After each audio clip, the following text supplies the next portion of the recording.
Chapter 3. The House on Pine Street. All the houses on Pine Street looked the same because they were all company houses, built long ago by the owner of the button factory. Each was narrow, with a white picket fence and 3 steps that led up to the front porch. Each was painted green with white trim and had a brick chimney. The only way to tell Grandpa Abe's house from the other houses was its cherry red porch swing. Grandpa Abe's cane tapped as he led Ben up the steps. Inside the house it smelled like coffee and onions, which wasn't so bad. Dust sparked at the edges of the crowded bookshelves and cluttered the table. The furniture was patched and faded.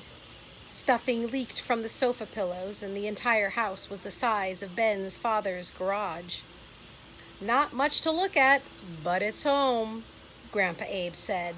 "I know that you're used to much better." Ben set the hamster cage on the kitchen counter right next to the bowl of peanuts, and he looked around. There was no big screen TV, no chandelier, no fancy Persian carpets, and clearly no housekeeper. Ben opened his hamster cage and dumped in 2 peanuts. They landed with soft plops in the newspaper as litter. As Snooze popped his head out of the nest, he grabbed a treat. Ben wondered if his grandfather was poor. Grandpa Abe rubbed the back of his bald head. "You better get your suitcase and I'll show you where you'll be sleeping." Ben went back outside. A single star had appeared in the now cloudless sky. It never got very dark in Los Angeles because the city never went to sleep. But here in Buttonville, even with the lights glowing, night pressed on with an eerie, charcoal-colored shadow. So dark, so quiet. Ben grabbed his suitcase and hurried back into the house. This is your bedroom," Grandpa Abe said as he opened the door behind the kitchen. He reached up and pulled a cord that hung from the ceiling, and the light switched on, revealing a room not much bigger than a closet, with peeling yellow wallpaper and the faint smell of mothballs. "If I were you, I'd keep that mouse in here out of, Barnaby's way." "Snooze isn't a mouse. He's a hamster," said Ben, as he dumped his suitcase onto the bed. Dust particles jumped off the quilt and took flight through the air like some cosmic gymnastics. "Who's, Barnaby?" "Who's Barnaby? Barnaby's my cat." "You have a cat?" Ben's heart thumped. He snatched the cage from the kitchen counter and hurried back to their bedroom. "A cat? He's an excellent mouser, that cat of mine," said Grandpa Abe. "Mouser? What? You surprised by that? Cats catch mice. It's what they do," said Grandpa Abe with a dismissive wave of his hand. "But Barnaby's, he's never killed a hamster. So as long as you keep your door closed, your hamster will be fine." Grandpa Abe pointed his cane around the room. "That's your closet over there, and there's some drawers for you to use." Ben set the cage on top of the dresser. His parents hadn't said anything about a cat that liked to hunt. But then again, his parents hadn't really said much about the trip exactly.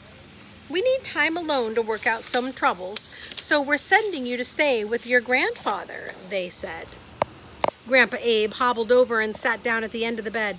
"So, what are your plans?" "Plans? Yeah, for the summer. What do you want to do?" "What is there to do?" "Well, there aren't any jobs, if that's what you were hoping for. Ever since the button factory closed, finding work is nearly impossible around here." Dust particles swirled beneath the overhead bulb. You could come with me to the senior center. We've got bingo on Mondays, board games on Tuesdays, dance lessons on Wednesdays, guest lectures on Thursdays, and Friday? Well, Friday is for birthdays, when we celebrate all the birthdays for the week. And Saturday's Puddin' Day. Puddin' Day? Puddin' Day! It's fun! We all eat pudding! Ben didn't really want to hurt his grandfather's feelings, so he simply said, "Yeah, that sounds like fun." Grandpa Abe reached over and patted Ben's knee. "Cheer up there, boy chick. It won't be that bad. You'll find something to do. Boys always find something to do. You'll keep yourself busy while your parents work out their troubles, and then you'll be back home in time for school before you know it." And with a grunt and some creaking of the knees, he got to his feet. "In the meantime, I have some leftover brisket that I'll warm in the microwave." As soon as his grandfather had left the room, Ben released a groan that he had been holding since he got off the airplane. This was going to be the worst summer ever. Summer was supposed to be spent in swimming pools with his friends or rowing at the lake, not stuck in some senior center playing board games and eating pudding. "Yep, nothing fancy around here," said Grandpa Abe.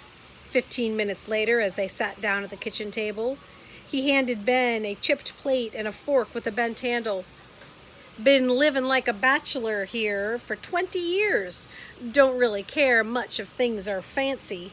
I need fancy like I need a hole in the head." Dinner actually was pretty good. The potatoes were creamy and the biscuit wasn't too dry. The pickles were served right out of the jar and the soda was sipped straight from the can. "No need for glasses," Grandpa Abe explained. "Glasses need to be washed. I don't like doing dishes."